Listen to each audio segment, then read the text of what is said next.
So, lads, Alyssa Thomas, in what is a annoying but unsurprising situation, has completely exposed Stephanie White and has completely exposed a lot of the things that, people that are the Stephanie White detractors have said about her. And I will always stand by this. What if I told you the Indiana Fever didn't just lose a game? They were completely humiliated. Not by the scoreboard, not by the fans, and not even by the media. No, this time, it was a rival player, Alyssa Thomas, who ripped the mask off their entire system. She didn't just beat them, she exposed them. And the way she did it has left fans asking one brutal question. Is Stephanie White already finished as head coach? This wasn't just a bad night for the Fever.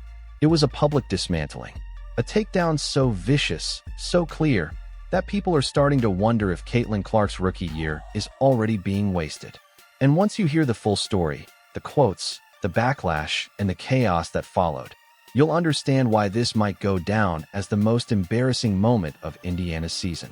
The Fever's matchup against the Connecticut Sun should have been just another regular season test. On paper, it looked tough. Clark was banged up, Sophie Cunningham was sidelined, and the team wasn't at full strength. Most fans expected a fight, maybe even a narrow defeat. But what happened wasn't a fight, it was a collapse. Yes, the Fever lost on the scoreboard, but that wasn't the story that dominated headlines. What mattered wasn't the points or the box score. It was what happened after the final buzzer. Because when the dust settled, Alyssa Thomas didn't just celebrate a win. She dropped a bombshell that shook the entire league. In her post-game comments, Thomas didn't hold back. She said, "We knew what they were going to run every single time." Read that again. Not, "We had a good game plan." Not, "We made adjustments." She straight up said the Fever were so predictable that her team knew exactly what was coming on every possession. That's not just a scouting advantage. That's a public humiliation. And Thomas didn't just talk the talk. She backed it up with numbers. 23 points, 9 rebounds, 9 assists. One stat short of a triple-double, while completely dismantling Indiana's defense and exposing their offense as a broken record. Think about what that really means. A veteran player didn't just beat you. She told the world your coach is an open book. She basically looked at Stephanie White's entire playbook and laughed. And the worst part? She was right. But if you think that quote alone was damaging, it was only the beginning. Because what happened next made the Fever look even worse. Inside the Fever, frustration was boiling. Aaliyah Boston, the centerpiece of last year's rebuild, has been regressing. A player once praised for her dominance suddenly looks out of sync, her confidence fading with each predictable set play. Caitlin Clark, the face of the franchise, is battling through injuries. Every time she limps or grimaces, fans hold their breath. She's still producing, but you can see the frustration, the eye rolls after missed plays, the clenched fists after wasted possessions. And here's the kicker.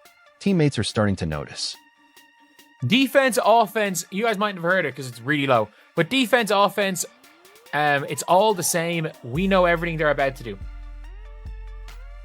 We know everything they're about to do.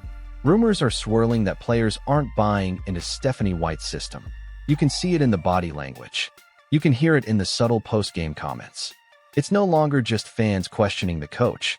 It's the locker room too. But just when it looked like the Fever's problems were bad enough, the drama spilled onto the court in a way nobody expected. And it centered around Caitlin Clark herself. In the middle of that ugly game, Caitlin Clark and DeWanna Bonner went head-to-head. Bonner, the veteran, tried to push Clark around to intimidate the rookie. But instead of backing down, Clark snapped. The two exchanged words, got in each other's faces, and for a moment, it looked like things might get physical. The referees stepped in, but the damage was already done. Social media lit up instantly. Clips of the altercation spread like wildfire. And fans weren't criticizing Clark, they were celebrating her. This girl doesn't back down from anyone. She's got that fire. She's the only one fighting out there. In one moment, the narrative flipped. The Fever may have been falling apart, but Clark looked like a warrior. The rookie wasn't just surviving. She was standing tall against one of the league's toughest veterans. But while Clark's stock rose, Stephanie White's fell even lower. Because the more Clark fought, the more obvious it became. This team isn't losing because of its rookie. It's losing because of its coach. And that's when the floodgates opened. Fans who had been patient suddenly snapped. Twitter and Instagram lit up with brutal posts aimed directly at Stephanie White. She has no game plan. She's wasting Clark's rookie year. Indiana looks lost out there. The narrative spread like wildfire. Clark wasn't the problem. The players weren't the problem. The coach was the problem. And once that belief takes hold among a fan base, it's almost impossible to shake. People started using words like death spiral to describe the Fever's season. Memes of Clark looking frustrated went viral. Fans said this wasn't just about losing games. It was about wasting the prime opportunity of building around a once-in-a-generation rookie. But while the fans were raging online, something even bigger was happening in the standings. And it put the Fever's entire season in jeopardy. The WNBA standings are tight. Every game matters. And while the Fever are stumbling, other teams are rising. The Sparks, the Storm, and even the Sky are picking up momentum. Meanwhile, Indiana is sinking lower and lower. And when you combine those losses with the embarrassing way they've been exposed, it's not just about missing the playoffs. It's about credibility. How do you convince fans, sponsors, and even your own players that you're building something real when other teams can predict your plays before they happen? The whispers have already started. Is Stephanie White on the hot seat? Is her job safe if this continues? This is the biggest reason why Stephanie White, I think, has been such a success with the Indiana Fever, because they're playing Connecticut Sun basketball.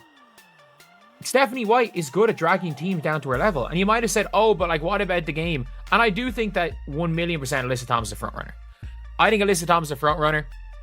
She literally set her career high and didn't even go in for the press conference because Stephanie White beat her. And the difference is the reason why the Fever won that game was nothing to do with their sets and their offense. It was everything to do with Ari McDonald just going head down straight to the basket. And Nate Tibbetts willing to let Ari McDonald drop 30. Because the truth is, when you have Caitlin Clark on your roster, expectations are higher. Much higher. And that's where the real fear comes in. Because if this team keeps wasting opportunities, fans aren't just worried about White losing her job. They're worried about something far scarier. Here's the nightmare scenario nobody in Indiana wants to say out loud. What if Caitlin Clark doesn't stay? This is the player who sells out arenas. The rookie already pulling in ratings that rival NBA broadcasts. The superstar who brought more attention to the WNBA in 6 months than most players have in years. And right now, she's stuck on a team being called predictable, exposed, and directionless. How long before she starts asking tough questions? How long before her management team starts pushing for changes?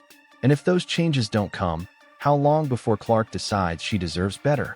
That's the shadow looming over every Fever loss.